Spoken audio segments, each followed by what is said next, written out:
Well, happy lunar eclipse day. I'm recording this on October the 28th, under the beams of the Taurus lunar eclipse at 5 Taurus and 5 Scorpio, because the lunar eclipse is a full moon on steroids. And now I'm going to talk about the new moon, the Scorpio new moon. That's going to be on November the 13th at 20 degrees Scorpio. And it's a big one. So this might be a little bit longer than usual. I've made a lot of notes and a lot to talk about. So bear with me, and there will, of course, be a transcript as usual.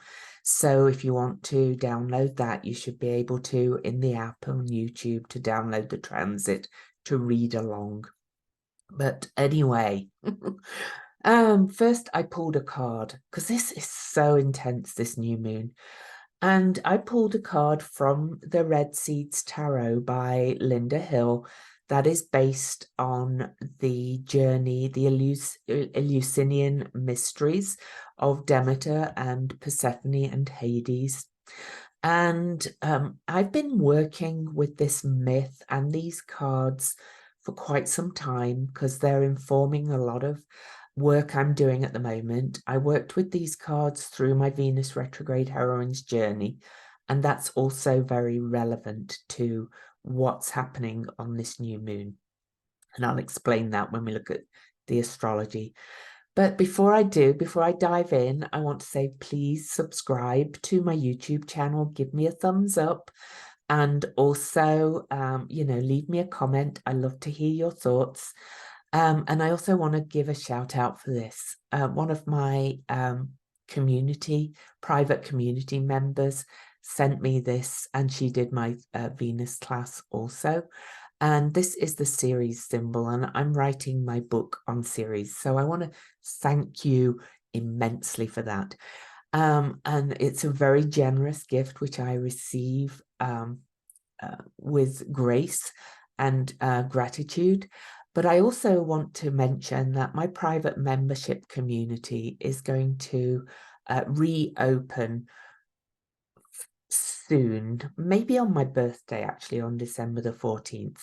I closed it because I felt it needed some shifting and changing of emphasis and a change of name and a change of what I offer within it to make it more inclusive and collaborative, and also to teach people astrology. So look out for the new name and the new offerings when I reopen the private membership community, because I've been on my own journey of transformation through this intensely chaotic period that we're going through. So I pulled a card for this 20-degree new moon, Scorpio new moon, on November the 13th at 20 Scorpio. And this is the Epoptai. Now, this deck is unusual in that it has 22 major arcana cards rather than 21.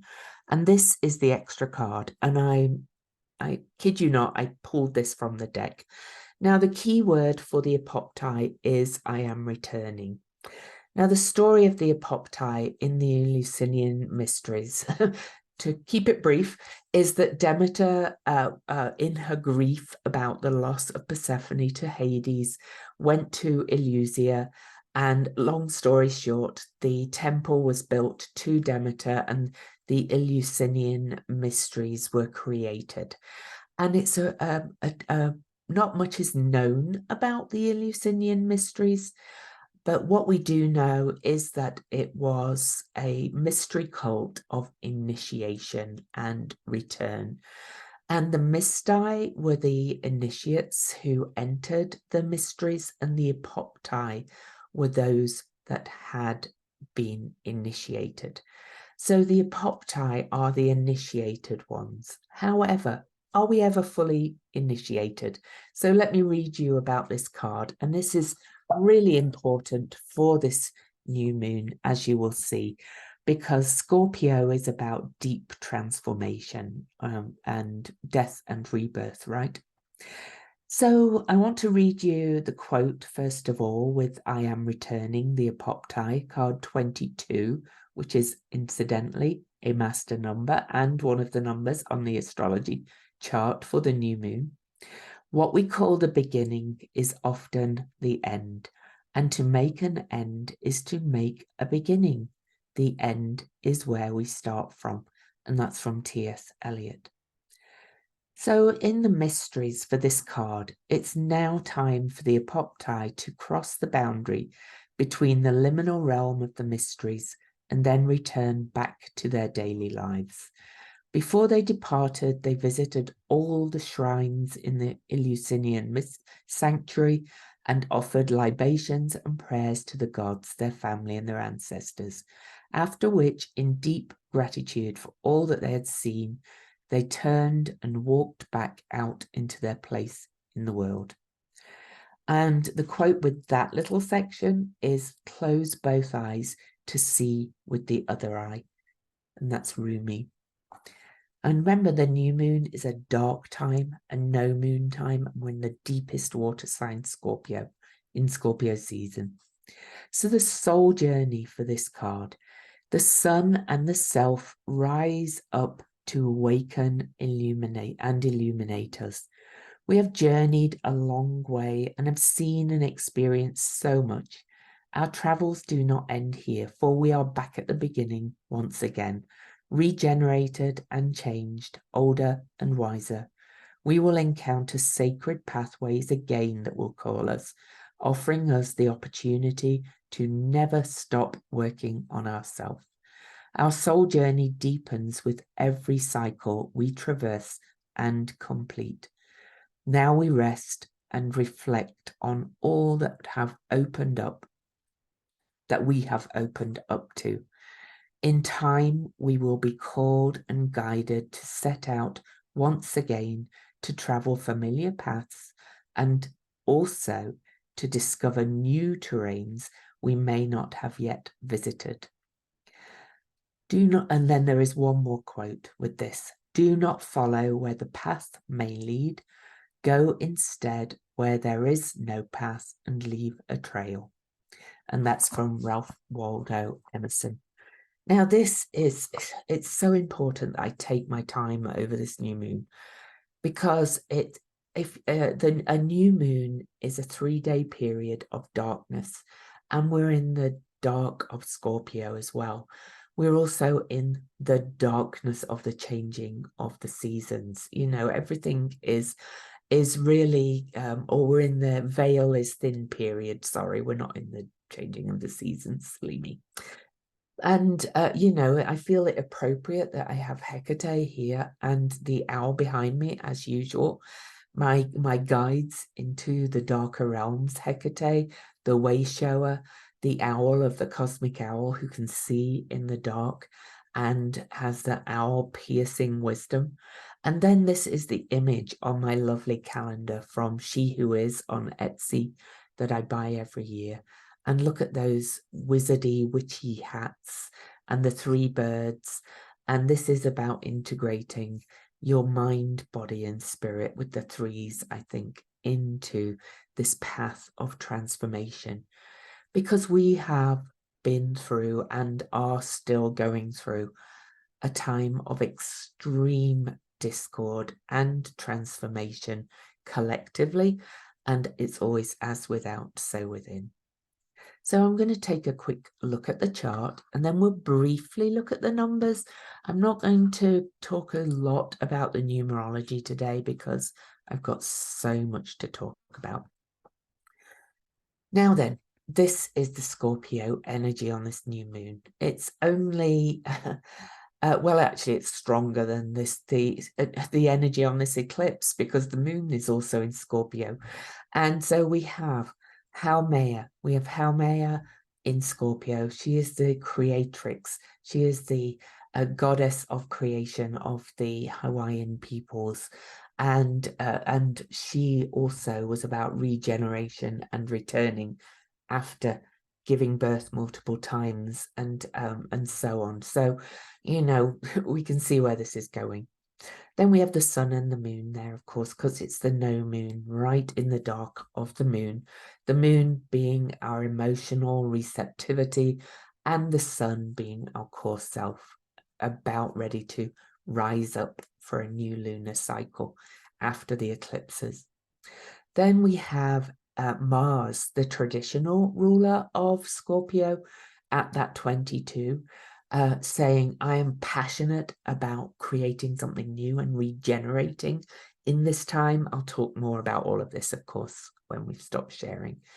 And then we have Ceres. Ceres, who to me, because I am writing that book on Ceres, is just one of the most important energies that we have not paid full and deep attention to in astrology, I think.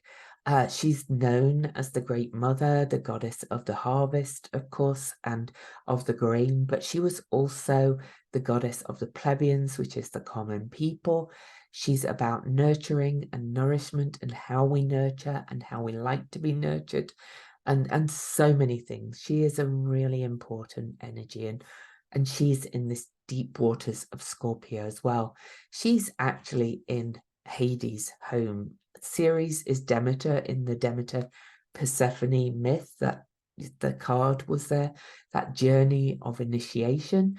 And she is really kind of deep in those waters, in the home of her nemesis in the myth. But I have my own views on that myth. I think it's all about our own initiation and integration. So anyway, there we go. And then we have all this Scorpio energy opposing all of this Taurus energy still. Jupiter's still retrograde in the sign of Taurus and opposing asteroid Lilith. Oh, I didn't mention her. Sorry. Asteroid Lilith, the talk to the hand Lilith, I call her. She's the only physical Lilith of all the Liliths. And she is kind of like a rebellious teenager who says, no, I demand freedom and equality, and I will settle for nothing less. And there's a lot more I could say about her as well, but you know, this is already going to be long. So Jupiter is opposing asteroid Lilith. Then opposing the actual midpoint between the new moon and Mars is Uranus in Taurus, and I'll talk more about that. So, and Uranus is the lord of lightning bolts, the lord of expansion. Jupiter is, you know, Zeus. He is the lord of the ruler of the gods. He's the king of the gods, and he is the greater benefic. But Jupiter expands everything. And in the sign of Taurus, this is all about values, sustainability, rootedness, patience. I'll talk more about that, of course, as well. So much to talk about. So while we're on just the new moon, the new moon is square to Black Moon Lilith, which is at 21 Leo, actually just a degree from the new Venus star point that was on August the 13th at 20 Leo. And that Venus star point was in square to Uranus. So Black Moon Lilith, we have asteroid Lilith here opposing Jupiter. So expanding that desire for freedom and equality, and then we have Black Moon Lilith, kind of the shamed, wild, elemental self, where we feel shame perhaps, coming up and saying, she's kind of angry and saying no more. I actually incidentally associate Black Moon Lilith with Scorpio in many ways. So, you know, she could be said to be one of the guides for this new moon. The modern ruler guide for the new moon is Pluto. Pluto is finishing up the journey in Capricorn, the sign of our structures that we live under, the man-made rules. He's been, you know, excavating all the excrement in those areas since 2008. And here we have Pluto kind of, you know, kind of saying, all right, it's time to, complete this journey and transform and grow. And remember, Pluto does have a heart. He's very maligned and feared, in my opinion. Other things I want to talk about is that really, because this new moon at 20 is in this stellium around 20 to 24, the new moon is in a watery trine to Neptune in Pisces, bringing in our deepest inner knowing and that third eye energy and that subconscious and our conscience. And that's sinking into what our conscience, what our soul's inner knowing tells us, and that's very relevant to this. So quincunxes, Ceres, and by conjunction, the new moon and Mars are in a quincunx to the Eris North Node conjunction. That is exact on November the 27th, so we're close. It's been at the same degree right through this eclipse period. It's probably one of the most important conjunctions we're having right now. Eris, the shit stirrer, the goddess of chaos, and the person, the one that says, I stand for the outsiders. No, don't leave me out. Don't put me in the corner. Don't leave anybody. And look how horrible all you humans are. Anyway, I did a whole video on that I'll link to, or you can find it on my YouTube channel. But it's important because we're making an adjustment here by tuning into our inner knowing and conscience. The Jupiter Lilith opposition is actually in a square to Chariklo or Chariklo in Aquarius. Jupiter's in the almost exact square here, and they're approaching each other. And she is the grace spinner, or spinner of grace and space holder. And she has been holding space in Aquarius for us to write a new story as we move into this new paradigm out of the chaos that we're in. I wanted, because the word conscience kept coming up for me on this eclipse, I was called to see if there was an asteroid called Conscience, and there is, and that's at 6 Aquarius, conjunct Chariklo or Chariklo. And I'm not going to talk a lot about that, but I will just drop it in there that that asteroid Conscience is sitting on the south node of the United States chart, and also is opposing the discovery degree of Chariklo that was on February the 14th or 15th, depending on your location, 1997. So there's some big energy from, coming in about, is the United States going to kind of create this new story and let go of some past kind of soul habits and things. I'm not going to go into crazy kind of energy about that. I might have to let my cat out in a minute. The last T-square I'm going to talk about is that Vesta and Pholus have been in an ongoing opposition. Pholus is the centaur that takes the lid off things. It's the Pandora's box in Capricorn, the sign of the man-made rules and the structures. And it's kind of like once all this has been dug out of the box by Pluto, Pholus says, here, it's all coming out now, as if we can't see that globally. And that will happen in the structures of your life. What's not working, what needs restructuring, what new rules do you want to abide by based on your conscience. Vesta is the inner sacred flame, and the sacred flame of the hearth and the state. And in Cancer, that's our basis of security. And they are in a T-square to Venus in her back, returned to her home sign, her other home sign of Libra, the sign of justice, balance, and harmony. So there's a lot to talk about, as you can see, and I'm just going to pause because my cat wants to go out. So Thank you for your patience with that. She was, that's Luna, the moon, and she's very scorpionic. So she's thinking, she's probably thinking, oh, you're getting too intense here. But this is is so intense. So there's a heck of a lot to talk about. I will, just before I move in and start talking about everything, I do want to talk about what's changed since the Taurus lunar eclipse on October the 28th to the new moon on November the 13th, which is the first closing off of eclipse season, the start of a new lunar cycle after the big reset and shifts of the eclipses. So we're beginning again after the initiation, right? So like the Epoptai.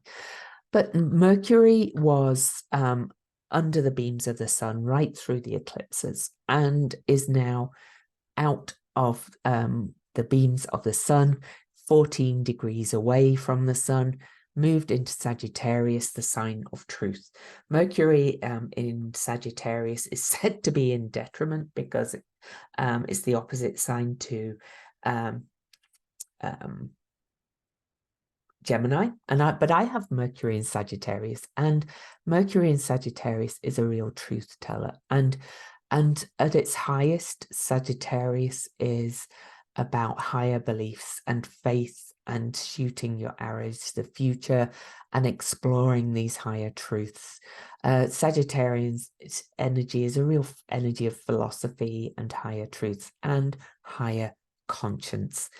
So, you know, Mercury in Sagittarius can be a bit blurty and too blunt, but at its highest, it's about that higher conscience.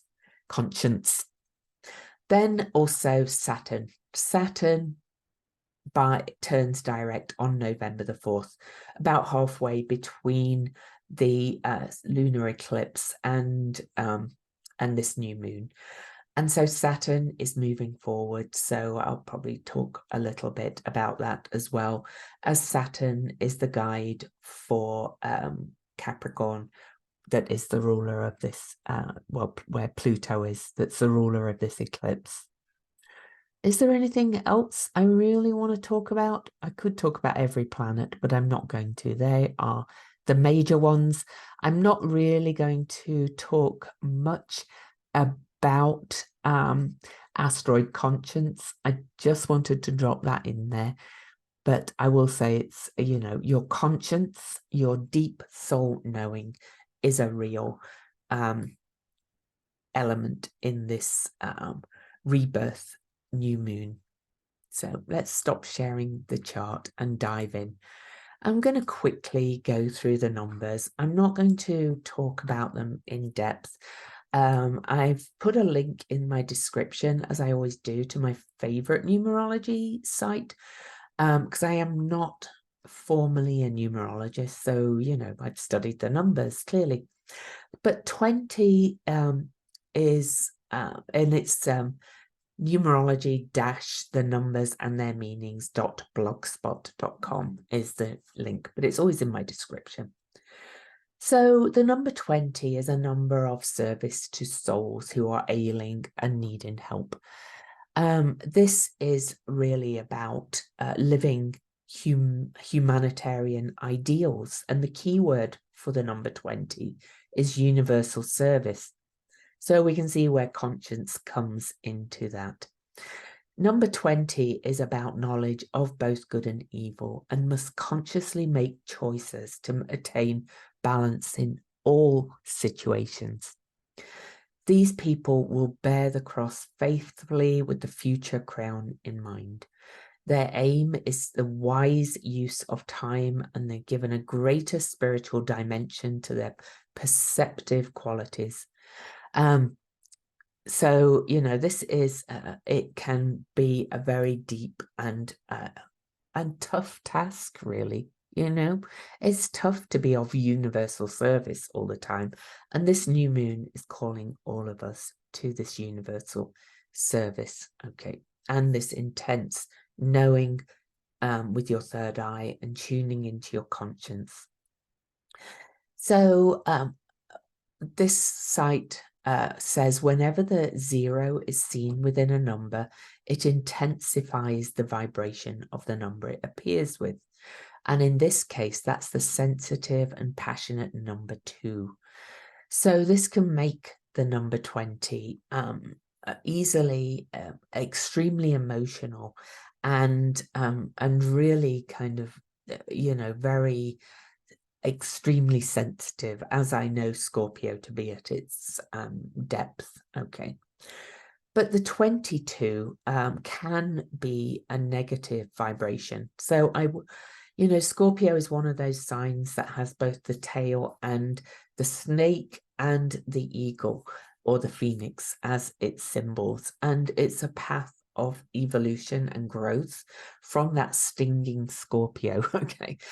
But the 22 can sink into this negative vibration and really cling to safety and security, because we have to remember that Scorpio is a fixed sign as well. And that can, really move into just this emotional intensity and being swayed by the emotional intensity of these watery depths in this eclipse, in this new moon, sorry. And so this, can lead to deep sorrow as well, that they don't really understand, or that we don't really understand on this new moon. And it's really kind of, according to this number, our spirits recalling this separation and longing to return to wholeness and unity. So, I'm not going to harp on about the number anymore. I just do want to mention the 22, which is the master builder and about dreams made manifest, ancient wisdom, realization, forces of nature, but it can also be about retribution as well, and we can see both those sides of that. But ultimately, it's about universal transformation. Okay, it's the spiritual builder, master builder on the material plane, and it's a powerful number, but with great power comes challenge. Okay, but it can achieve what is hardly imaginable.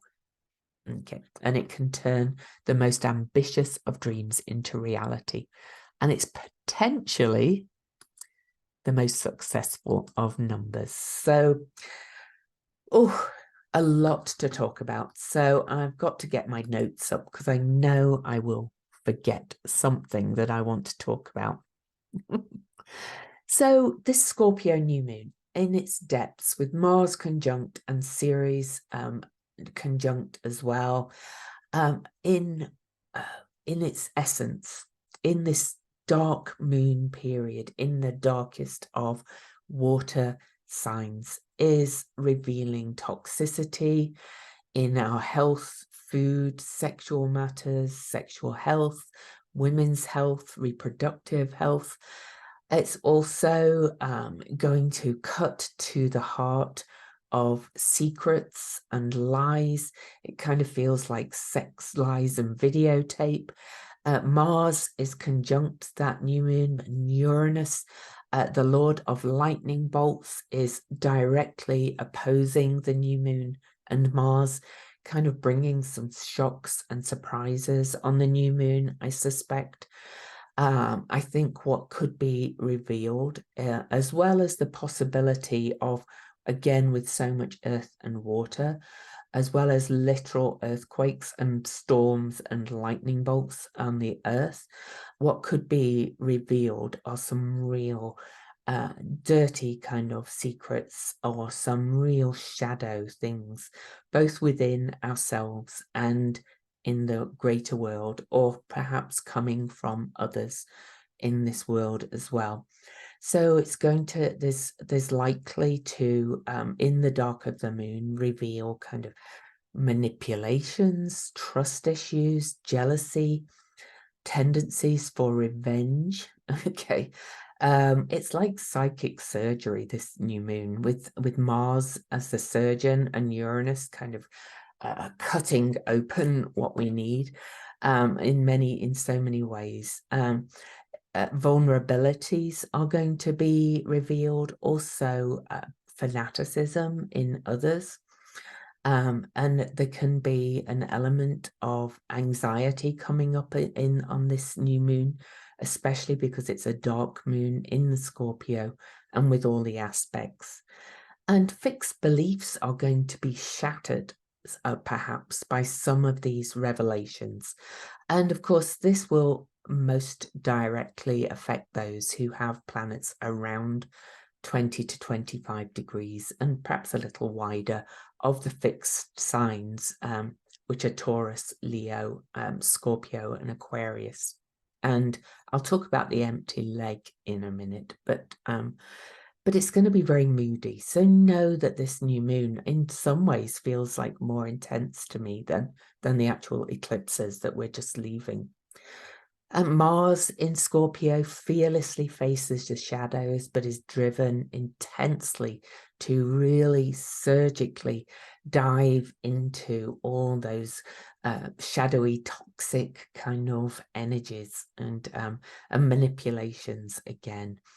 And then, but then also for that return of this deeply initiatory new moon for the rebirth and renewal to start the new journey. Now, Ceres in Scorpio really has a deep hunger to fill the nurturing hole and to reveal what that hole is. It's also about grief and resiliency and a move towards the sustainability and sustenance of self-care and self-reliance and giving nurturing rather than expecting it from the other, that opposite point. Ceres in Scorpio is deeply loyal, but also the desire for that merging kind of quality of Scorpio can make this energy smothering or can feel smothered. And Uranus opposing it can break open those themes. Okay, so it can break it can really break open, deep entanglements, so that we can unknot those things to create a new story. Now, I do want to talk about, and should I share the chart? No, I'm not going to. I do want to mention that Ceres is really important on this new moon, as is Venus and Pluto, and that whole Demeter, Persephone, Hades story, which I see Venus as Persephone, really. So just so you know. So firstly, Ceres on this new moon is opposing her discovery degree. She was discovered on January the 1st, 1801 at 23 degrees, 23 Taurus, which in her discovery chart was square to Saturn in Leo and Black Moon Lilith and that Venus star point that we had on August the 13th, starting this new Leo morning star Venus cycle, is all activating that. What does that mean to me? This means we are kind of at this crux period of dismantling the patriarchy, to put it mildly, but also, the resistance, the fighting of saying, no, these are the rules. These are the old rules. We are staying with those and we are going to clamp down on those. But I think it's inexorable that we are rebirthing a new paradigm, and we don't really know what that's going to look like, but these degrees that are being activated are really important for that initiation into a new paradigm. Okay, now then, so Uranus has been passing or close to Ceres discovery degree. Uranus stationed retrograde at 23 degrees and 4 minutes of Taurus back on August the 28th, and was squared 3 times by Venus in her retrograde, and has passed and we'll pass the 23 to 23 degree mark next year. Also, Uranus is at perigee on this new moon on that day, which means at the middle of their retrograde in Taurus, closest to Earth, so almost also at its most powerful point, because the closer planets get to Earth, the more kind of impact they have. So things are really going to be broken open, and a lot of it is relating to this big shift in ages that we're going through. You know, a series, and this is giving away some of what I'm writing in my book.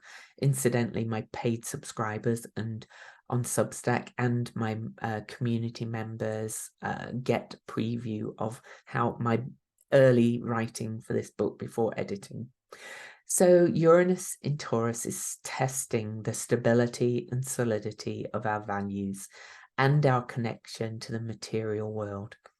And so all of our fixed beliefs, all of our attachments, all of our entanglements, and all of our attachment to the rules, the structures that we live under are being broken open on this new moon. And in the period that we've been going through, but this new moon is kind of activating all of those degrees. And so that brings me to Venus, of course, because all this is related to that Venus star point, and she is at 5 degrees, a number of change, in the sign of justice, harmony, balance, and she is square that Pholus Vesta opposition that's been ongoing for a while. Again, another one, but now because Vesta has stationed retrograde, is coming up to another exact opposition. And this is saying, are we going to take in everything that's happened? Are we going to look at all the evidence, if you like, in Libra, the sign of the scales of justice? And are we going to create this new paradigm from love and create new relationships and so on and so forth? Then add in that Jupiter asteroid Lilith opposition and square to Chiron, the grace spinner and holder of space, who I imagine to be weaving this new story. And Jupiter in Taurus is at its, because it's retrograde as well, is really reflecting on how we create more rooted and sustainable life, both personally and collectively, from our core values and our conscience. Back to that word again. And asteroid Lilith is saying, talk to the hand, no more. We can't keep going on like this. Then that quincunx I mentioned to Eris and the North Node. Eris and the North Node at its ultimate is saying, take a stand for the outsiders, take a stand for the marginalized, don't leave anybody out, and doing your part. If it is to be, it's up to me, be the change you want to see in the world. All that kind of energy is really highlighted on all of this. The Black Moon Lilith squaring the new moon and Uranus is bringing up all the areas of kind of shame and vulnerability and kind of raging, and also saying no more. It's time to put on my crown.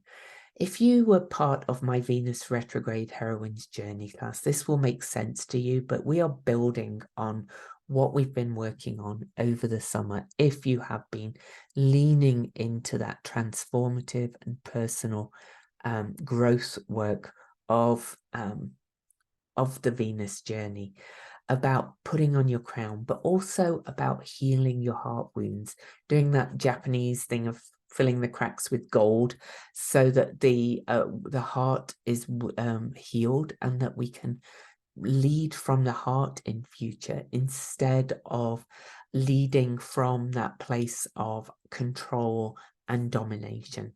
So it's huge. This is so big. This this new moon is just massive.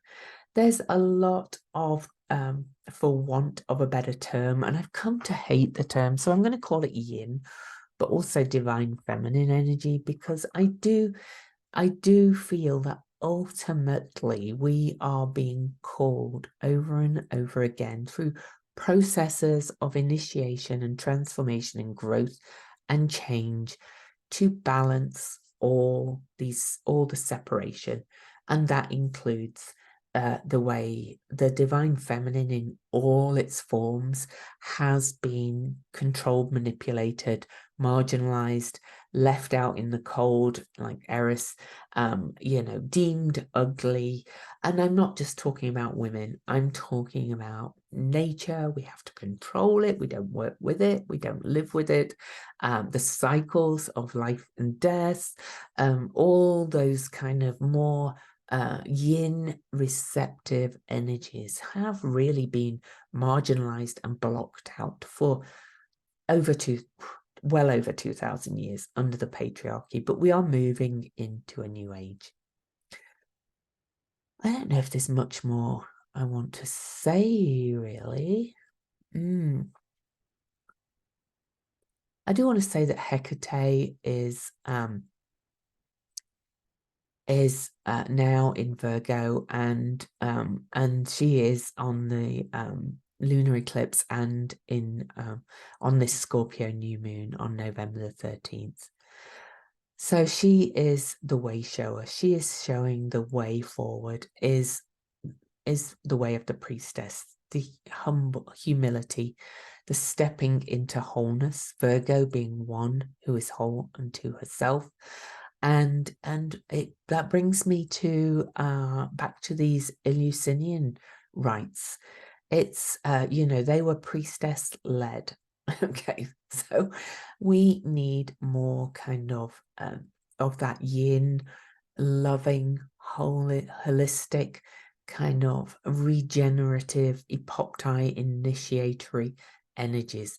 We need the heroine's journey, not the hero's conquering journey. We need to go within and do the inner transformation, both personally and collectively. So, one last thing. Pluto, of course, is the modern guide for this new moon, and is still square to the nodes and that Eris North Node conjunction. And it's saying it's kind of now or never to really shift. And Pluto's most exact aspect is a square to Pallas Athena, the wise owl, to that piercing, wise justice in Libra, balancing, tuning, piercing right into your conscience. So what does your conscience tell you need to do? We see it in the world, I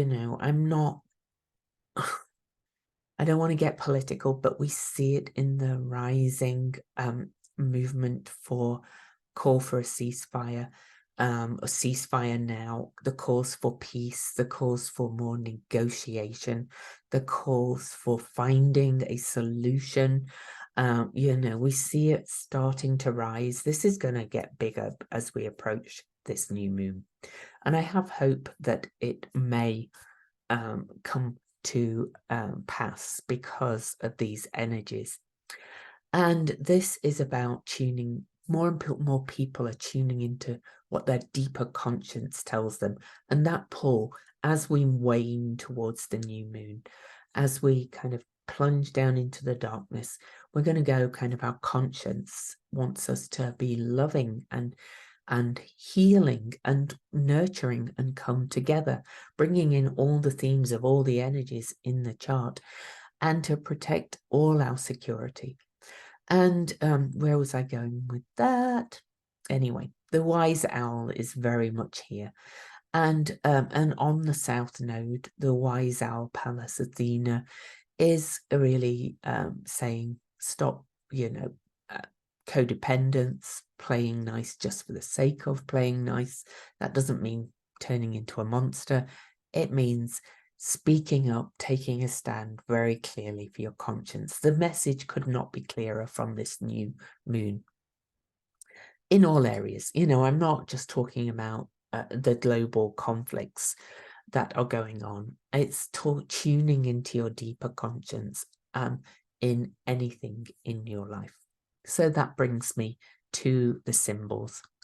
So I'm going to start with the Sabian symbol, which is a soldier derelict in his duty.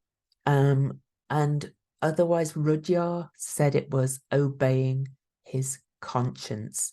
A soldier resists orders. James Burgess, in his analysis of the Sabian symbol, says, this is about conscientious objection. Sometimes we must follow our conscience and face the consequences of society's disapproval. And it's about being true to ourselves. We are tested to find out how deep and authentic is our conscience. There is no escaping this. Because spiritual values are at variance with the values of society, so to a significant degree on this new moon. This is particularly true of armed conflict, where normally the individual is forbidden to commit acts of violence because it's morally wrong, but the state may demand of its citizens because it's said to be right when defending the nation. Even at times when the nation is not under attack. I can ignore that bit. But when tested on issues of conscience, it's good to reflect upon the spiritual benefit of standing on matters of principle. And you could say Capricorn is the principle. Okay. Now then, let's look at the Chandra symbol also for Scorpio 21. And I'm actually going to read both interpretations. So this is Elias Lonsdale's interpretation of the Chandra symbols that were channeled by John Sandbach. And then I'm going to leave you and finish up with John Sandbach's own interpretation, just because I think this is such a big new moon. And then, you know, I'll finish. But before I do, don't forget to subscribe and all the things. And check out my 2024 previews webinar that's also coming up just after this new moon on November the 15th. So Scorpio 21 is a pair of glasses with no lenses in them. Brutally direct vision and will focused straight down the middle. An outrageously maverick sensibility, convinced that seeing it all just like it is the only way to go. Defiant of roles, masks, and secondary references, hugely unimpressed by any form of privilege or specialness, desperate to break through all the barriers to go for the jugular vein. Neither temperate nor balanced in any sense, in the path of bluntly insisting upon your right of way, you encounter huge shadows, and you are sorely tempted to assume that they come from the others. But eventually, the hard way, the truth makes itself known. That ornery self-righteousness casts its own formidable shadows, and each and every one of those lays claim upon you. You cannot refuse. Only when the rage has turned to love do the karmic shadows disperse, and bare existence then become a true place to be. Psychic surgery, psychic conscience surgery, I'm going to call this. So John Sandbach's own interpretation for this degree is chaos can rewrite reality, and sometimes that's a good thing. This degree knows when to let chaos have its due. We think that things need to be prioritized in a certain way. That's our story. But when the plot of our story gets ripped apart and reordered, a new story can emerge, which reveals new and unsuspected aspects of the self.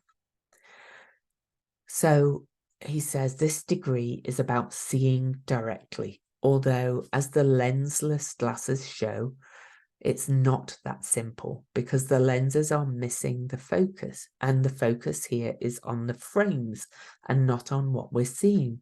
And the fact of the matter is that it's how we frame things that determines what we see. And the more we look beyond the transparent lenses that are distorting what we're seeing, often without us even knowing it, the closer we'll come to seeing the truth. I think I'm going to leave it there. Anyway, it's hugely intense. This is why this had to be a little bit longer than previously. Please know there is the transcript in the YouTube app that you can follow along with. I think it's downloadable. I'm not sure, but either way, you know, I don't have time to do everything, so you can re-listen as well. And I hope you will have listened to the end, because this new moon has such potential, an initiatory potential for rebirth as an initiated one, and to return to a more conscious wholeness. All right. Much love to you.